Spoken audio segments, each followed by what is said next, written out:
It's 11:30 in Pittsburgh. During the next half hour, we're going to dissect the local evening newscast. Is there too much hype in the newsroom? Who makes the decisions for what you see on the evening news, and how responsible are those decisions for meeting the needs of the viewing public? We have as our guests the television news director of WTAE TV and the television editor of the Pittsburgh Press. Coming up on Good Day Pittsburgh.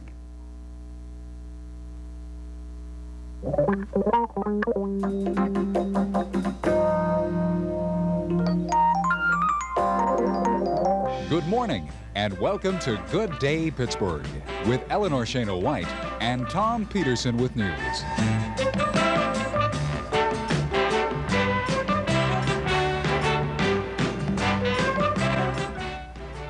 Good morning, everyone. It's Thursday, July 12th, so glad you could join us for this special half hour. Now, it's estimated that 60% of all Americans get all of their news. They rely on television for their news. They don't read daily newspapers. Therefore, if they don't hear the story on the evening newscast, they really don't get the information they need. Today, Good Day Pittsburgh is going to take a look at the state of television journalism. Has it become prostituted? The push for ratings? Is it more concerned with entertaining the viewers than informing them? We're going to try to answer that question and other questions being posed this morning by members of the League of Women Voters Allegheny County Council. Now, fielding those questions will be Barbara Holsopple, television critic for the Pittsburgh Press, Joe Rovitto, television news director of WTAE TV. We'll get down to business in just a minute, but first, a quick mid-morning news update with Andrea Wood. Good morning, Andrea. Good morning, Eleanor. An 11th hour meeting is scheduled in Washington today between officials of the Pennsylvania-Delaware Service Station Dealers Association and ranking White House aide Jack Watson in an effort to avert that threatened shutdown of the group's 3,800 stations. Governor Thornburg, who met with President Carter yesterday at Camp David, says there will be no shutdown if the Carter administration lets the dealers know it's determined to end the alleged unfair allocation system. Thornburg said last night he asked the president to personally meet with the dealers to prevent the shutdown, but Carter did not reply. The governor says he is neither optimistic nor pessimistic about the prospects for the White House to head off the strike. That shutdown is scheduled to begin at the close of business today. Tom Anderson, executive director of the Pennsylvania-Delaware Service Station Dealers Association, in referring to President Carter's stay at Camp David, said the dealers will stay out, in his words, until Moses comes down off the mountain with some new commandments, and the 11th commandment better be, thou shalt not discriminate in allocation. State health officials say 2 more cases of suspected typhoid fever have been reported in Westmoreland County hospitals, doubling the number of possible cases in Pittsburgh this year alone. An 11-year-old Pittsburgh boy was killed yesterday afternoon when he jumped from a moving miniature train at White Swan Amusement Park near the airport and fell under the wheels of the car. Witnesses said Freddie Bowles was dragged about 7 feet. He was on an outing with 46 other children at the amusement park when the accident occurred. 5 miners were trapped by a rock fall inside the Gateway Coal Company mine near Waynesburg, Greene County yesterday for over 4 hours, but that story had a happy ending. All 5 were rescued safely. Jones & Laughlin Steel Corporation has announced it will permanently close its Vesta No. 4 mine in Washington County July 30th. That means 161 hourly and 25 salaried employees will be affected. Pope John Paul II plans to visit the U.S. at the end of September. That, according to the Philadelphia Inquirer, the Pope supposedly will visit 4 cities. Checking sports, our Buccos. Great game last night, beat the Astros by a score of 5-1. And we picked up a game on the league-leading Montreal Expos. They were shut out by the Giants, 1-0 in 14 innings. Now back to Eleanor. Thank you, Andrea. Barbara Holsopple has been the television critic for the Pittsburgh Press for the past 6 years. And Barbara, in that time, I think you have seen literally dozens and dozens of changing faces on the evening newscasts. We've seen a lot of veteran journalists being replaced with young males and females fresh out of journalism school. A lot of them so new to the city that they're asking directions to City Hall. Right. Do you make a judgment on these changes, or is it merely your duty and responsibility to report them? It's very difficult to make a judgment, because if you really analyzed it thoroughly, you would be so negative all of the time that I think, you know, it would kind of defeat the purpose. It also keeps you very busy just reporting the changes. Just reporting Fills the up a lot of changes. columns, That's doesn't right. it? That's Barbara, right. you travel all over the country. How do we fare locally? We are the 10th television market in the country. How do we look compared to other major markets? We look just as good as any other major market. You go to Chicago, LA, New York, and truly we are not that much worse. Mm-hmm. And again, there I'm being negative, but everybody has handsome young men with big hair, and it's very slick, and they do a lot of joking, and the weathermen are funny, and we're just the same. All right, you mentioned handsome young men with lots of hair. You can add to that pretty young women. Your personal opinion on the cosmetics that are now a very large part of television news? Well, unfortunately, when you talk television news, you're talking about two things. You're talking about television and news. Mm-hmm. News is news, and it shouldn't matter who is giving it to you. The important thing is not who's giving it to you, but how substantial the coverage is. Mm-hmm. Unfortunately, in television, it's a visual medium, and we do tend to look at the people and say, I don't like the way he looks, or I don't like the way she looks, or I don't like the way she sounds. And so it all becomes wrapped into the same package, which is unfortunate, but which is inevitable, I guess. Do you feel that this perhaps interferes with pure, honest journalism? Oh, sure, because I think when a person is hired, looks and the way they come across on the air is the first priority. Hopefully, news directors also want and find good journalists, but that does not, the two are not always We're going to take a quick break, and we're going to meet the news director of WTAE Television. Joe Rovitto will join us, and you and Joe are ready to field the questions from our audience. We'll be right back.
Joining in our discussion of television news is Joe Rovitto, the news director of WTAE TV.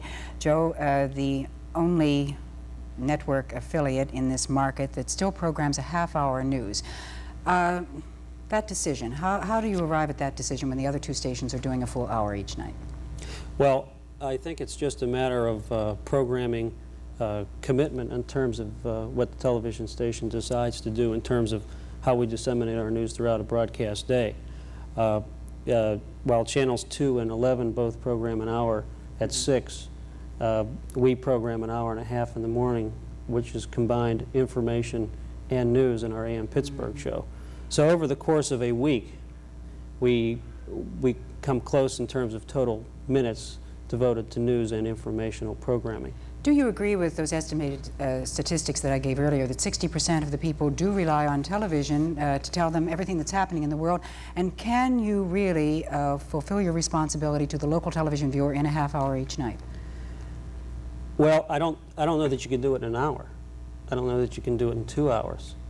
You know, the more resources that you have available to you to absorb information, I think it's your duty to do that, okay, if you want to be informed. Yes, I do agree with your statistic of 60%. In fact, I wouldn't be surprised if it's higher than that. Yeah. The ratings. There is just no question about the fact, and we need not hide the fact, that it is very important. It is a constant rating battle, constant juggling for that #1 position. Does this create a little too much hype in the newsroom? Sometimes it does, yes. Yeah. Ratings are a part of the game. We are a business. We're not a nonprofit organization. So the business side of it does demand that we're successful. And that means that you got to go after ratings. There is a negative side to that, and I think you referred to that at the top of the broadcast in talking to Barbara, in that sometimes it's hyped, the cosmetics become all important. And those things in some cases are true, but there's another side to that. It also makes us very, very competitive in the market. It makes the 3 commercial television stations who have full news commitments competitive with one another to do a better job in covering news, because although part of it is entertainment and part of it when I say our station, I mean our station on our newscast, but part of our station's duty is to entertain, part of it is to inform. And we want to inform better than the other 2 stations do. So it does also lead to some very positive results. What about the demographics? Is it not true that you are primarily interested in appealing to the viewer 18 to 49 years of age? That is considered a key advertising group, 18 to 49. It is also the biggest segment of the viewing public. Our philosophy in terms of news coverage at Channel 4 is that if you cover a story well, it's going to appeal to 18 to 49s as well. I don't know of any news story that you can come to me with and say, this story is for people that are 65. This story is for people that are 18. I think a story well covered appeals to any age category. Before we go to our audience in the studio this morning, Joe, I have a question. How closely do you supervise the nightly newscast? The actual formatting of the newscast. How much do you rely on your producer and your assignment editor? Obviously, we have producers and assignments editors who have a job, and that is to think, and to think on their own, okay? So what I try to do is keep in touch with the show on a daily basis. We have a system for doing that. I don't know that you want to get into that explanation of that system, but I do stay in touch with that show constantly throughout the day, through story conferences with both the assignments desk and the producers. However, the decision, the minute-to-minute decision as to where to place which story is left in the hands of the producer. The minute-to-minute decision of where to send a crew is left in the hands of the assignments editor. But the overall look of the show on a nightly basis, I always take a part in that. I would imagine on a morning like this morning, you've already had a meeting with your staff. Yes. Is it not your decision as to which story is considered #1 story and the one that we really have to go after today? So therefore, I guess what I'm getting at is, are you maybe hyping local news if you go in and say, okay, guys and gals, men and women, I'm sorry, and you're not allowed to say that anymore. Remember the days when we could say guys and gals? Listen, this gas station shutdown, I mean, this is the big one. I want this covered every which way. That's probably a good example to use, the gas station situation right now. You can play it up or down, right? You can play it up or you can play it down. You have the gas station, you have Skylab, you have all this stuff happening. Okay, so that's probably where my influence is most felt in terms of how we commit to particular stories. In our particular situation, we chose to commit very heavily to the gasoline situation.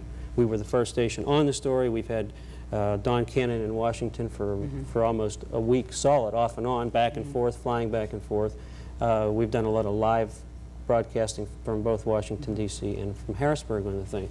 It was our decision and our judgment, and not just mine alone. I mean, I asked for the advice of my staff, but it was our decision that we thought it was important, more important than anything else that was going on. So we devoted a lot of coverage to it. Andrea is with the League of Women Voters, our live audience in the studio this morning, and I know that the women are very anxious to ask Joe and Barbara some questions. Andrea? Right, Eleanor. We have 26 members of the League of Women Voters, the Allegheny County Council, and I'm told that you have a question that may tie right in with what was just being talked about. It certainly does. To what extent do you feel that media coverage contributes to the public panic situation during such things as the current gasoline shortage lines? I would like both of your opinions on that. Barbara? I think that it does contribute somewhat. Now, you have to go back to the old Roman custom of killing the messenger who brought you bad news. You know, the news media, whether it's print or broadcast, cannot ignore a story because it may cause panic in the public. That's controlling news, and that, you know, there's just no way that you could advocate that. Now, there are various ways to play a story, but I don't think, and this is a blanket statement that, you know, obviously will occasionally have exceptions, but I really do think that by and large the media is very aware of the possibility of public panic and is very careful of that. Joe? We have to be very careful in the way that we cover a story like the gasoline situation or like Skylab to make sure that we don't instill panic in the viewers, in our audience. Whenever we're covering the situation, we try to consider it from all sides. We have to inform you that gas stations are going to close down. We have to inform you of what inconveniences and what problems that's going to cause.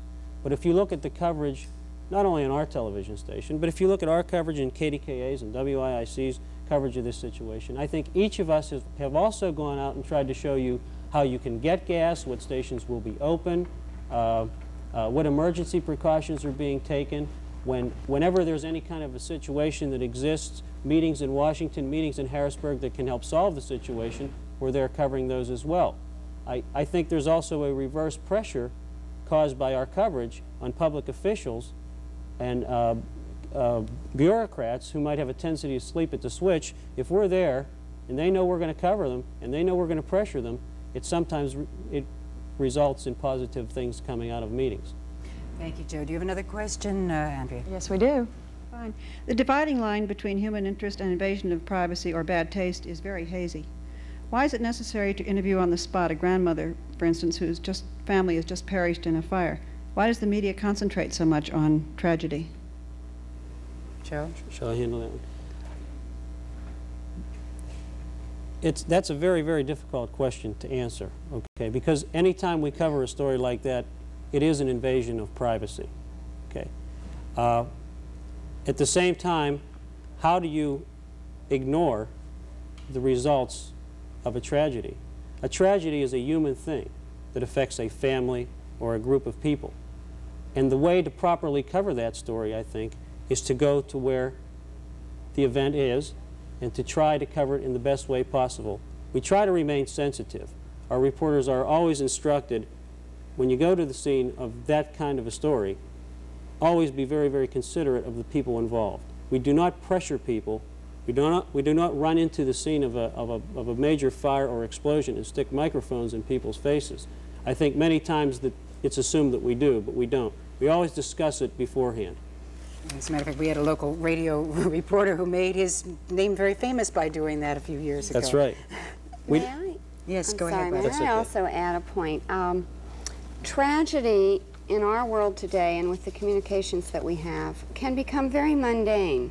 I mean, you pick up your paper every day, you turn on the tube, and somewhere in the world some tragedy has occurred. I think it's very important for us not to become calloused to that tragedy, so that we don't turn on the set and say, oh, 500 more people died. Isn't that interesting?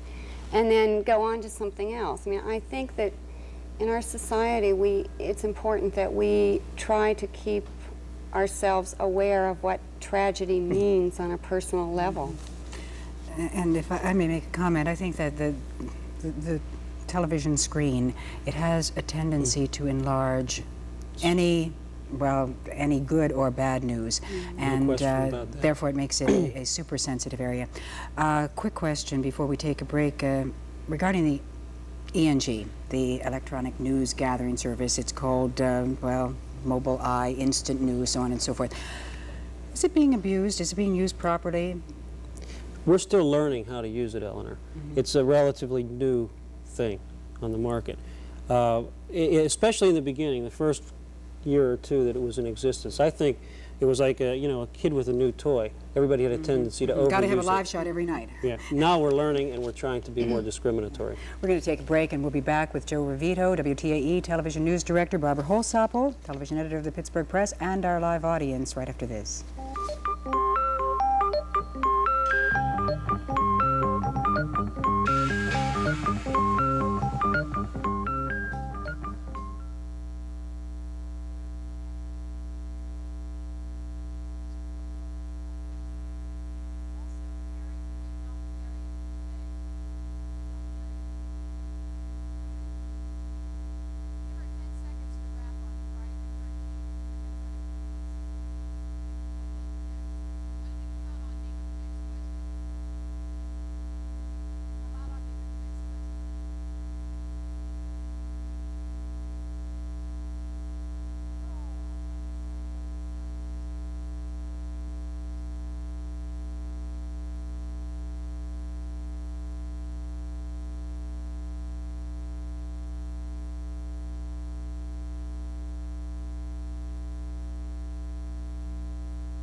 What's your question? Going back a little bit to the beginning question that we had here, the news media does affect the news.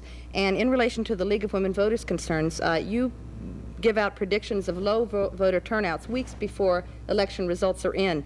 To what extent do you feel that these low turnouts are affected by the predictions that are made?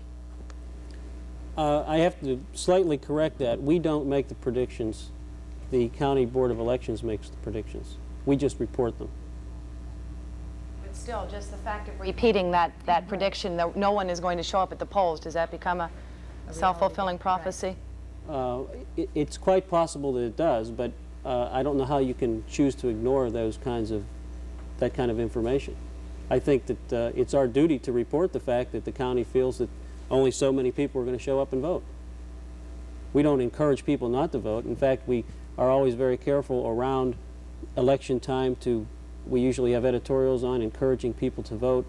We even do news stories on ways that methods that are being devised to make it easier for people to go out and vote and register. So we're just merely reporting a statistic that is being projected by the County Board of Elections. What's your question? My question has to do with constraint that might be put on the newsmen because of the recent Supreme Court ruling that newsmen in some cases have to reveal not only their notes but their thought processes. How limiting is that to your newsmen who want to really dig into a story? Obviously, we're concerned about any kinds of rulings that inhibit our ability to gather news. That is such a vague ruling, in my opinion.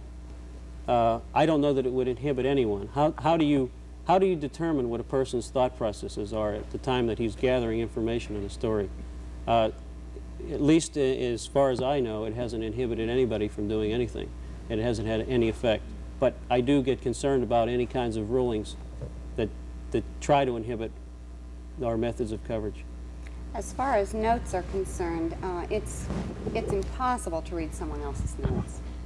And the tragedy is that someone may go into court and have their future or their life placed on the line by a judge and lawyers attempting to read notes that the reporter himself couldn't even read 6 months later. That's right. Because in between those notes, frequently it says, pick up a loaf of bread. Another question, please. Yes, you were talking about informing and creating understanding in the public of whatever you're covering. Like it or not, we live in a high technology era.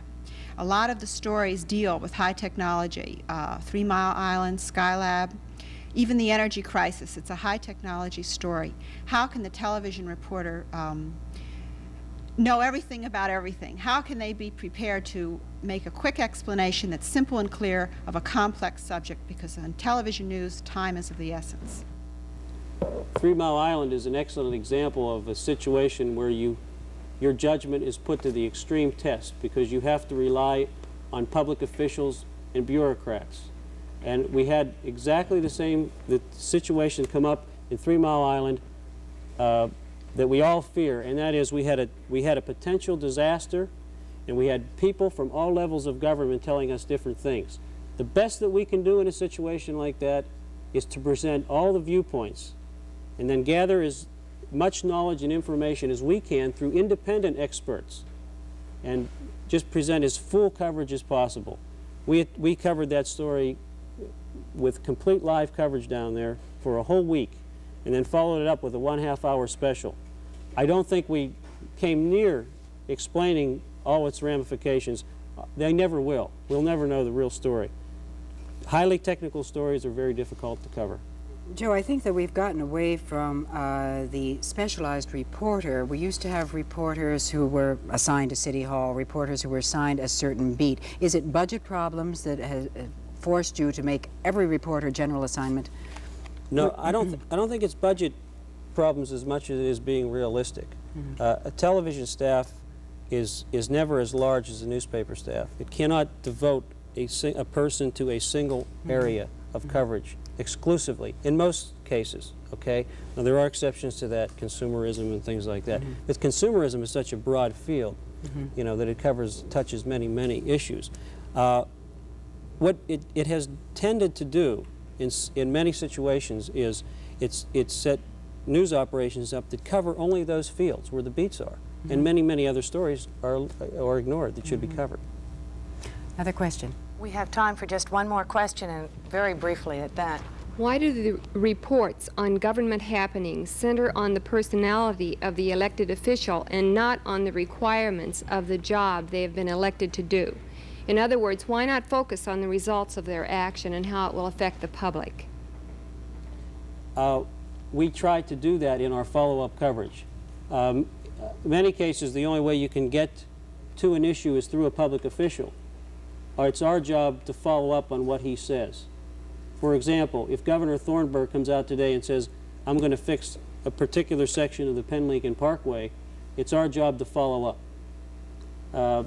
But to initially, I don't know any other way of presenting a story except through a public official.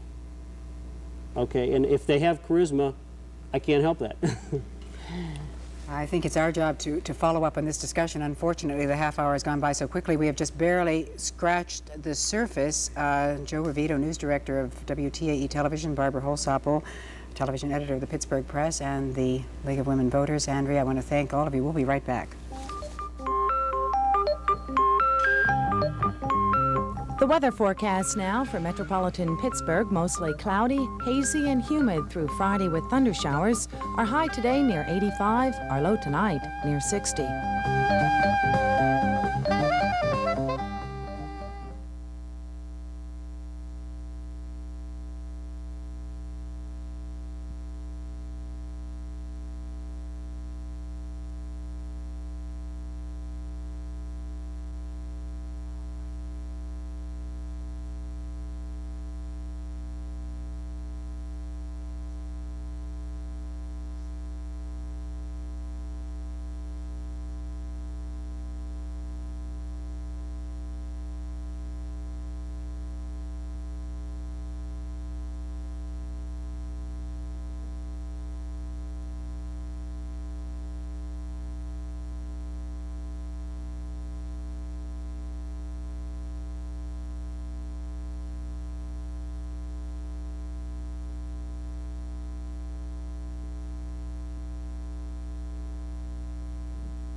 Hopefully we can pick up on this sometime in the future. Tomorrow's Good Day Pittsburgh. It's Friday the 13th, you know, and we're going to have ghosts and witches and all that kind of stuff. So join us tomorrow morning, 11:30 to 12 here on TV 53. Have a nice day.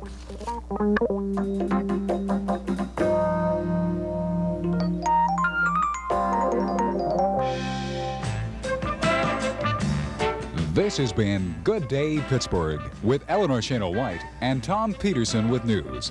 Join us each weekday morning at 11:30 for a special blend of features and interviews on Good Day Pittsburgh.